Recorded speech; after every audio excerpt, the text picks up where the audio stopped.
गर्मी में गरीब बहू को मिला नौकरानियों से भरा अमीर ससुराल। अरे सरस्वती, ये मनीषा कहाँ चली गई?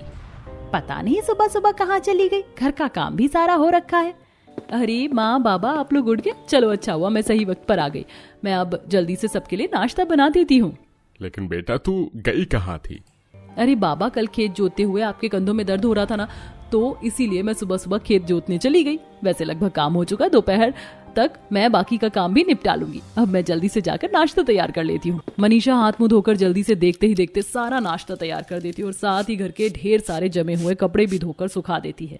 मेरी बेटी कितनी ज्यादा मेहनती है। बेचारी ने बचपन से घर की जिम्मेदारी भली भांति निभाई है। मैं तो अब भगवान से यही दुआ करूंगी, तुझे नौकर नौकरानी से भरा ससुराल मिले।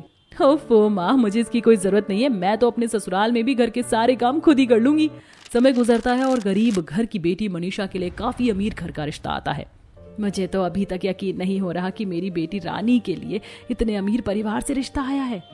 क्या करे बहन जी, जिस तरह की बहू हमें अपने घर के लिए चाहिए थी वो सारे गुण आपकी ही बेटी में हैं। हमें तो आपकी बेटी काफी पसंद है। और आंटी जी, हमारे घर में तो हर एक काम के लिए नौकर है, तो वहाँ तो मनीषा को कुछ काम करने की जरूरत ही नहीं पड़ेगी। इस गर्मी के मौसम में मनीषा बस दिन भर एसी में आराम करती रहेगी। कुछ हफ्तों में मनीषा की धूमधाम से शादी हो जाती है और मनीषा विदा होकर अपने अमीर ससुराल आती है। मनीषा शादी के जोड़े में गाड़ी से उतरने ही वाली होती है कि तभी एक नौकरानी जाकर गाड़ी का दरवाजा खोलती है। छोटी मालकिन लीजिए, मेरा हाथ पकड़िए, मैं आपको अंदर तक लेकर जाती हूँ। अंजू नाम की नौकरानी मनीषा का हाथ पकड़ती है और साथ ही एक और नौकरानी मनीषा का लहंगा संभालते हुए उसे घर के अंदर लेकर आती है, जहाँ ढेर सारे नौकर फूल और इत्र मनीषा पर डालकर स्वागत करते हैं। भाभी, तो कैसा लगा आपको आपका नया घर? अच्छा है ना?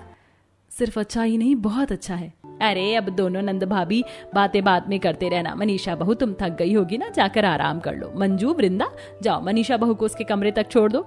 फिर से घर की एक नौकरानी मनीषा का हाथ पकड़ती है और उसका लहंगा संभालते हुए उसे उसके कमरे तक छोड़ देती है कि तभी वहां तीसरी नौकरानी शीला आती है।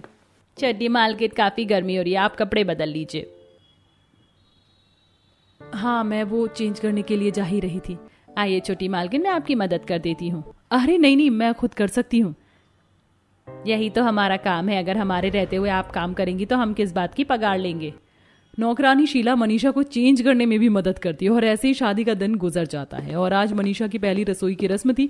मनीषा सुबह सुबह उठकर रसोई में जाकर खाने की तैयारी करने लगती है कि तभी वहां दो नौकरानी आती हैं और मनीषा को इस तरह खाना बनाता देख काफी डर जाती हैं।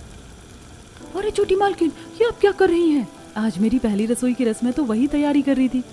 हमारे रहते हुए आपको ये सब करने की कोई जरूरत नहीं है। हर खाने पीने की चीज हम लोग ही बनाते हैं। आप हटिए। अगर मालकिन ने आपको इस तरह किचन में खाना बनाते हुए देख लिया ना तो हमारी तो छुट्टी हो जाएगी। तुम लोगों की बात ठीक है, लेकिन रोज का खाना बनाना और पहली रसोई का खाना बनाना, इनमें काफी अंतर है। पहली रसोई का खाना बहू ही बनाती है, ना कि घर की नौकरानी। लेकिन छोटी मालकिन, इस परिवार का खाना हम ही बनाएंगे। बड़ी मालकिन ने हमें पहले ही कह दिया था। आप भगवान के लिए अपने कमरे में जाकर आराम करिए और कुछ चाहिए हो तो हमें बता दीजिएगा। मनीषा को ये सब काफी ज्यादा अजीब लगता है। मनीषा अपने कमरे में आराम करने चली जाती है तो वहीं घर की नौकरानियां उसकी पहली रसोई का खाना बनाती हैं। घर के हर छोटे बड़े काम घर की नौकरानियां ही किया करती थी। यहाँ तक कि अगर मनीषा को कहीं बाहर भी जाना होता तो उसके साथ उसकी नौकरानियां ही जाती हैं। अरे तुम दोनों रहने दो, शॉपिंग बैग्स मैं उठा सकती हूँ, इतने ज्यादा भारी नहीं है। आप हमारा काम कैसे कर सकती है? ये हमारा काम है ना कि आपका। आप बस शॉपिंग करिए और हम आपकी चीजों को उठाएंगे। मनीषा को शुरू से ही अपने सारे काम खुद करने की आदत थी, लेकिन जब से मनीषा अपने ससुराल आई थी तब से एक चम्मच तक उसे कोई उठाने नहीं देता। शॉपिंग कर मनीषा जैसे ही घर आती है, जल्दी जल्दी मेरा होमवर्क खत्म करो, अभी इंग्लिश और हिंदी का भी बाकी है। जी छोटे मालिक, मैं कर रही हूँ। ये क्या रोहित, तुम अपने स्कूल का होमवर्क भी घर की नौकरानी से करवा रहे हो? ये होमवर्क तुम्हारी टीचर तुम्हें करने के लिए देती है, ना कि घर की नौकरानी को। भाभी, आप रोहित को कुछ समझा क्यों नहीं रही हैं? इस छोटी सी उम्र में ही वो अपना स्कूल का काम घर की नौकरानी से करवा रहा है। घर की नौकरानी भी तो काम करने के लिए होती। हम इन्हें सैलरी किस बात की दे रहे हैं? अब मेरा बेटा इतनी गर्मी में बाहर से आया है, उसे आराम तो करने दो। और तुम भी यहाँ एसी की ठंडी हवा में बैठकर ठंडा जूस पियो, दिमाग ठंडा करो अपना। मनीषा अपने कमरे में चली जाती है और ऐसे ही शाम हो जाती है। मनीषा जैसे ही शाम में गार्डन में जाती है तो देखती है कि उसके ससुर और जेठ चेस खेल रहे हैं, लेकिन उनके चेस खेलने का अंदाज भी काफी अलग है। अंजू, मेरी तरफ से 2.5 कदम घोड़ा चलो। शीला, मेरी तरफ से सिपाही चलो। चेस जैसे गेम में भी अपनी चाल आगे बढ़ाने के लिए सुरेश और आनंद को घर की नौकरानियों की जरूरत पड़ रही थी। ये देख मनीषा को बिल्कुल भी अच्छा नहीं लगता और ऐसे ही कुछ दिन गुजर जाते हैं। अरे मैं तो भूल ही गई, मैंने तुम्हारे लिए स्ट्रॉबेरी केक मंगवाया था, रुको मैं लेकर आती हूँ। अरे जब घर में नौकरानियां हैं तो तुम्हें उठने की क्या जरूरत है? रंजीत, रात के 11 बज रहे हैं, सभी नौकरानियां सो गई होंगी, सिर्फ केक ही तो लाना है, मैं ले आती हूँ। तुम्हारे टेबल की साइड में एक ब्लैक कलर का बटन होगा, उसे जरा दबाना। रंजीत के कहने पर मनीषा जैसे ही उस बटन को दबाती है तो फौरन एक नौकरानी उनके कमरे में आ जाती है। जी मालिक बोलिए। नीचे फ्रिज में स्ट्रॉबेरी केक होगा, उसे ले आना। देखा, बटन दबाते ही कैसे नौकरानी आ गई। तुम भी ना, कहाँ इतनी गर्मी में नीचे जाती। ना जाने ये नौकरानी कहाँ रह गई है। क्या हुआ माँ जी, कुछ चाहिए था क्या आपको? उस टेबल पर टीवी का रिमोट रखा है, मुझे रिमोट चाहिए था। माँ जी, मैं आपको रिमोट दे देती हूँ, इसमें नौकरानी को बुलाने की क्या जरूरत है? अरे बहू, घर की नौकरानी को हमने काम के लिए रखा है ना कि आराम करने के लिए। अगर ये काम हमें या तुझे ही करने हैं तो हम घर की नौकरानी को क्यों रखे हुए हैं? माँ जी, छोटे काम तो हम लोग कर ही सकते हैं, एक रिमोट लेने के लिए भी अगर नौकरानी की जरूरत पड़े तो क्या फायदा हमारे इस शरीर का। मुझे तो ये सब देखकर ऐसा फील होता है जैसे मैं अपाहिज हूँ। बहू वो क्या है ना, तू एक गरीब परिवार से, तूने बचपन से लेकर बड़े होने तक सारे छोटे बड़े काम खुद ही किए हैं, लेकिन हमारे घर में ऐसा नहीं है। भगवान की कृपा से सब है हमारे पास, तो हम क्यों अपने हाथ पैर चलाएं। मनीषा को अपनी सास की बात बिल्कुल भी पसंद नहीं आती। घर में हर छोटे बड़े कामों के लिए अपनी नौकरानी पर डिपेंड होने का नतीजा भी साफ साफ दिख रहा था। माँ देखो ना, मैंने हफ्ते भर पहले ये ड्रेस ऑर्डर की थी, बिल्कुल अपने साइज के अकॉर्डिंग, लेकिन अब कितनी ज्यादा फिट हो गई, क्या करूं मैं अब। अरे पायल, ड्रेस छोड़ो, जरा रोहित की रिपोर्ट कार्ड देखो, फिटनेस में 0 नंबर मिले, किसी भी एक्टिविटी में लड़का पार्ट ही नहीं लेता। अब तो डॉक्टर ने 4 दवाई और जोड़ दी दिन में खाने की। लगता है अब ये बचे कुछ साल दवाइयों में ही गुजरेंगे। ये सब आप लोगों की गलती का ही नतीजा है। पिताजी आप घर में कुछ भी काम नहीं करते, पूरा दिन बस एक जगह लेटे या बैठे रहते हैं। जब तक थोड़ा चलेंगे फिरेंगे नहीं तो सेहत कैसी होगी। और भाभी, मैं क्या ही समझाऊं आपको, रोहित अपने हर छोटे बड़े काम घर की नौकरानी से ही करवाता है, इसलिए उसका शरीर बिल्कुल भी नहीं खुला और ये हमेशा फिटनेस में भी 0 नंबर लाता है। और घर की नौकरानी से ही काम करवाने का नतीजा तुम्हारा ये मोटापा है पायल। जब तक हम लोग अपने काम खुद नहीं करेंगे तब तक हम फिट नहीं रह सकते। मनीषा की बात उसके ससुराल वालों पर बिल्कुल भी असर नहीं करती, जिसे देख अब मनीषा एक नया कदम उठाती है। मालकिन, आप हमें इस तरह पैसे देकर काम से क्यों निकाल रही हो? हमसे कोई गलती हुई है तो हमें माफ कर दीजिए। तुम लोगों से कोई गलती नहीं हुई और मैं तुम्हें काम से निकाल नहीं रही हूँ। इस एड्रेस पर चले जाना, यहाँ पर तुम्हें इससे भी अच्छी तनख्वाह मिलेगी। बस अपने घर वालों को सुधारने के लिए मुझे ये कदम उठाना पड़ रहा है। घर की सभी नौकरानियां कोई ना कोई बहाना बनाकर काम छोड़कर चली जाती हैं, जिसके चलते अब घर वालों को अपने छोटे बड़े काम खुद ही करने पड़ते हैं और महीने भर में ही इस काम का उनकी सेहत पर काफी अच्छा असर पड़ता है। ऐसे ही कुछ दिन गुजर जाते हैं। घर में बची 1-2 नौकरानियों को भी आज मनीषा पैसे देकर घर से जाने के लिए कह रही होती है कि तभी अनिका ये सब देख लेती है और घर वालों को बुलाती है, जिससे मनीषा को सबसे काफी ज्यादा डांट पड़ती है। तभी मैं सोचूं कि ऐसा क्या हुआ कि घर की सारी नौकरानी काम छोड़कर चली गई, इसी ने उनको घर से निकाला था। अमीर ससुराल में आने के बावजूद भी तेरी गरीब वाली हरकतें खत्म नहीं हुई। बस करो आप लोग, ये जो भी सब कुछ मैंने किया है ना आप लोगों की भलाई के लिए किया है। पायल, तुमने अपना वेट चेक किया, पहले से कितना कम हो गया है। भाभी, आपका बेटा अब फिटनेस में नंबर लाने लगा है। पिताजी और जेठ जी, आपकी सेहत कितनी अच्छी हो गई और माँ जी की दवाइयाँ भी पहले से कम हो गई। ये सब अपने सिर्फ छोटे छोटे काम खुद करने का नतीजा है। जरा सोच कर देखिए इस बात को, अगर फिर भी ना समझ आए तो रख लीजिएगा नौकरानी। मनीषा की ये बात सुन जब सभी घर वाले अपनी हेल्थ देखते हैं तो उन्हें भी इस चीज का एहसास होता है, जिसके बाद अब घर के कुछ कामों के लिए ही घर में 1-2 नौकरानी होती हैं और अपने निजी और छोटे बड़े काम घर वाले खुद ही कर लेते हैं, जिससे उनकी सेहत भी काफी अच्छी रहती है। हाँ दीदी, वो बस शादी की रस्मों रिवाजों में वक्त ही कहाँ मिल पाया जो मैं आपसे बात भी कर पाती। वैसे दीदी, मेरी तो शादी के बाद की जिंदगी बहुत ही ज्यादा अच्छी रही। मेरी सासू माँ ने कोई कमी नहीं छोड़ी रस्मों को करने में। और सबसे अच्छा तो मेरा शादी के बाद का पहला डिनर था। मैं आपको बताऊं? नहीं, पहले आप मुझे बताओ कि आपका डिनर वगैरह कैसा था, कैसा रहा सब कुछ? अब बस मैं तुझे क्या ही बताऊं पूजा, मेरा तो ससुराल में पहला दिन।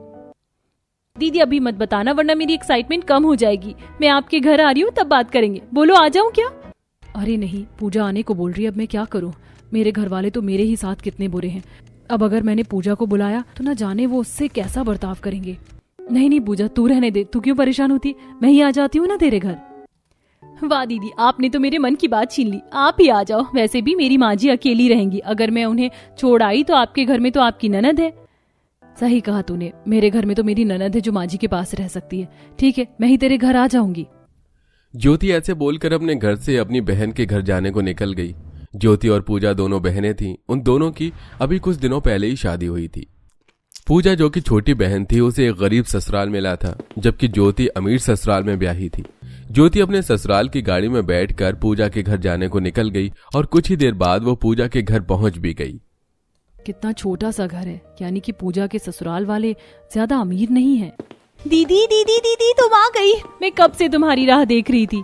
आजा बेटा, तेरा मेरे घर में बहुत बहुत स्वागत है। नमस्ते माँ जी। नमस्ते बहू, जा तू अपनी बहन से कमरे में बातें कर ले, तब तक मैं तुम्हारे लिए चाय नाश्ते का इंतजाम करती हूँ। सुजाता की बात सुनकर पूजा अपनी बहन को अपने कमरे में ले गई, जहां जाकर दोनों बहनें बातें करने लगीं। दीदी आज तो आपसे पूछने को मेरे पास बहुत कुछ है। और बताओ दीदी, आपकी शादी के बाद की जिंदगी कैसी चल रही है? शादी के बाद क्या क्या किया? जीजू ने आपको कहीं घुमाया? नहीं, बिल्कुल भी नहीं। मेरी तो शादी के बाद से जिंदगी बद से बदतर ही चल रही है। खैर तू बता कि तेरा सब कुछ कैसा रहा? क्यों दीदी, आपके घर वालों ने ऐसा क्या कर दिया? जानना चाहती है तो सुन, वैसे भी बस एक तू ही तो मेरी हमदर्द है। ज्योति ने ऐसे बोलकर पूजा को अपनी कहानी सुनाना शुरू किया। वाह, ये घर है या पूरा महल? मैंने सुना तो था कि मेरे ससुराल वाले बहुत अमीर हैं, लेकिन इतने अमीर हैं ये बात मुझे आज पता चली।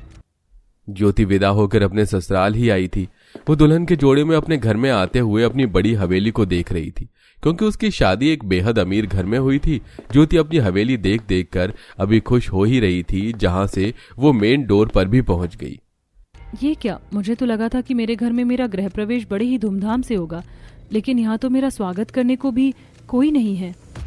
ज्योति अपने दरवाजे पर किसी को भी स्वागत के लिए न खड़ा देख कंफ्यूज हो गई कि तभी उसका पति बोला, ज्योति क्यों रुक गई तुम यहीं दरवाजे पर ही? चलो आओ अंदर चलो। अर्जुन जी, यहाँ पर तो कोई भी मेरे गृह प्रवेश के लिए नहीं है। तुम्हें गृह प्रवेश की फॉर्मेलिटी चाहिए? अरे चावल से भरा हुआ कलश यहाँ रखा हुआ तो है, आ जाओ, इसे गिराते हुए अंदर आ जाओ। ज्योति को काफी अजीब सा लगा, क्योंकि उसके गृह प्रवेश को वहां कोई नहीं था, लेकिन वो अकेले में ही पांव से कलश को गिराते हुए घर के अंदर आ गई और आकर सीधा अपने कमरे में चली गई। ये क्या बात हुई कि मेरे स्वागत के लिए कोई दरवाजे तक भी नहीं आया? मेरी एक ननद है, सासू माँ भी है, किसी को तो आना चाहिए था ना। एक तरफ ज्योति ऐसे सोच रही थी तो वहीं दूसरी तरफ, वाह कितना अच्छा लग रहा है, मेरा गृह प्रवेश हो रहा है। नजर ना लगे मेरे बहू और बेटा को। आजा बहू, तेरी आरती हो गई, अब तू पांव से कलश को गिराते हुए अंदर आ जा। पूजा का काफी अच्छे से सभी रस्मों के साथ गृह प्रवेश हुआ, जिसकी वजह से वो काफी खुश थी। गृह प्रवेश के बाद पूजा को उसकी सास ने अंदर अपने पास ही बिठा लिया और वो उससे बातें करने लगी। बहू तू मेरी बेटी है, बहू नहीं। पता है, मुझे शादी के बाद से ही एक बेटी की ख्वाहिश थी, लेकिन मुझे बस एक बेटा मिला। लेकिन अब तू आ गई है ना, तो अब वो बेटी की कमी भी खत्म हो गई। पूजा से ऐसे ही उसकी सास ने बहुत बातें की, जिनके बाद वो उसे कमरे में छोड़ आई। पूजा अपनी सास की बातें सुनकर बहुत ज्यादा खुश थी। ऐसे ही अगले दिन, वाह, आज तो मेरी पहली रसोई होगी, मैं सभी से बात करूंगी। वैसे भी कल तो मैं किसी से भी नहीं मिल पाई थी, लेकिन आज मैं सभी का दिल जीत लूंगी। फिर जब ये सभी रस्में निपट जाएंगी, उसके बाद मैं और देव जी दोनों कैंडल लाइट डिनर पर जाएंगे, जो हमारी शादी के बाद का पहला डिनर होगा। हाय। ज्योति ऐसे ही दिल में ख्याली पुलाव बनाती हुई नीचे आई, जहां उसने देखा कि सभी टेबल पर उसके बगैर ही नाश्ता कर रहे थे। उठ गई बहू? जी माँ जी। माँ जी, आप लोगों ने नाश्ता कर लिया? ऑफ कोर्स, क्यों करना नहीं चाहिए था क्या? नहीं माँ जी, वो तो बस मैं इसलिए पूछ रही थी क्योंकि आज तो मेरी पहली रसोई की रस्म होती ना। अरे भाभी, क्या आपने पुरानी सी रस्मों की बात कर दी? अरे मुझे तो याद ही नहीं था कि अब तेरी पहली रसोई की रस्म भी होनी है। चल कोई नहीं, दोपहर का खाना तू बना लेना। सुष्मिता ने ऐसे बोलकर बात को खत्म कर दिया। कुछ देर बाद ही दोपहर भी हो गई, जिसमें ज्योति ने अपनी पहली रसोई बनाई। लेकिन माँ जी, अदिति आ जाइए, खाना खा लीजिए, मैंने अपनी पहली रसोई के पकवान बनाए हैं। खाना खाना पड़ेगा, लेकिन मैंने तो अभी अभी चीज पिज्जा खाया है। और बहू, मैंने भी अभी अभी ऑरेंज जूस पी लिया। आपने ऐसा क्यों किया? मेरा मतलब, आप लोग जानते तो थे कि आज मेरी पहली रसोई होगी। चल कोई नहीं, अब तू हमें ज्यादा बातें मत सुना, ला कर देखी तूने क्या बनाया है।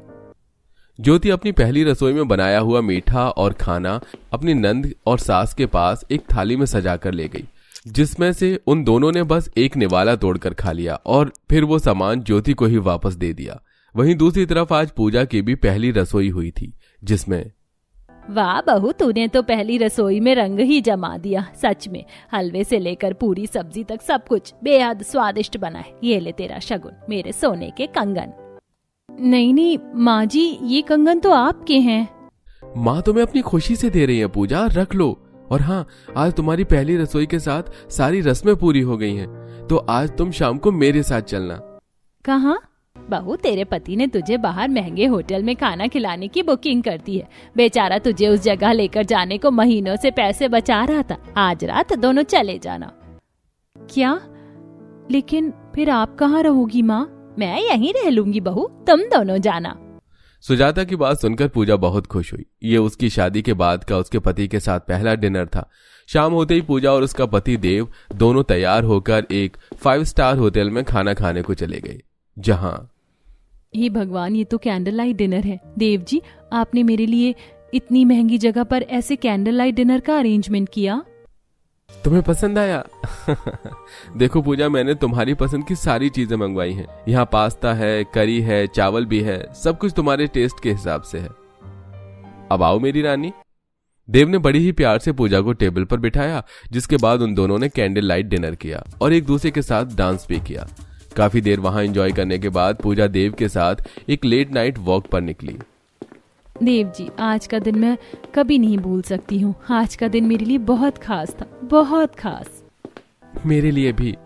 ये हमारी शादी के बाद का पहला डिनर था। दोनों ने ऐसे ही रास्ते में एक दूसरे से खूब बातें की, जिसके बाद वो दोनों घर लौट आए। एक तरफ गरीबी में भी पूजा सब कुछ कर रही थी, तो वहीं दूसरी तरफ। सुनिए जी, आप कहाँ जा रहे हो? डिस्को। अरे काम पर जा रहा हूँ। आपने अभी से काम शुरू कर दिया? अभी तो हमारी शादी को ज्यादा वक्त भी नहीं हुआ है, ना ही हम कहीं साथ में घूमने गए हैं। घूमना पहले है या काम? और कहाँ जाना है तुम्हें? गाड़ी निकलवाओ और अदिति के साथ घूम आओ। मेरा दिमाग खराब मत करो। कैसे पति हैं आप? अरे अभी तक हम साथ में जरा सा भी वक्त नहीं गुजार पाए हैं। कहीं मुझे डिनर पर ही ले चलिए। शादी के बाद पहला डिनर भी साथ में नहीं हुआ है। ज्योति, बंद करो अपनी ये बातें। मैं उन खाली आदमियों में से नहीं हूँ जो डिनर करवाता फिरे। मुझे काम है, मैं जा रहा हूँ। ज्योति का पति उससे ऐसे बोलकर चला गया, जिसको सुनने के बाद ज्योति रोने लगी। मेरी क्या गलती है जो ये लोग मुझसे ऐसा बर्ताव कर रहे? ना मेरा गृह प्रवेश ठीक से हुआ, ना मेरी पहली रसोई हुई, ना ही मेरे पति के साथ मैं वक्त गुजार पाई। दीदी शांत हो जाओ, मायूस मत हो। कोई बात नहीं। पता है दीदी, जितने बड़े लोग उतने काम। आपके ससुराल वाले बड़े बिजी रहने वाले लोग हैं, इसीलिए वो आपको कहीं नहीं घुमा पाए। लेकिन आपको ऐसी हिम्मत नहीं हारनी चाहिए। क्या? हाँ दीदी, जैसे वो रहते हैं आप भी उनके साथ वैसे ही सब्र के साथ रहो। सब्र का फल भगवान खुद देते हैं, जो मीठा होता है। पूजा की बात ज्योति ने गौर से सुनी। बस फिर क्या था, घर जाकर उसने उसकी बात पर अमल भी किया और वो अपने परिवार वालों की खुशियों में ही खुशियां ढूंढने लगी। कुछ दिनों में उसका पति काम से थोड़ा फ्री हुआ, तो फिर वो ज्योति को डिनर पर लेकर गया और फिर ज्योति भी खुशी खुशी रहने लगी।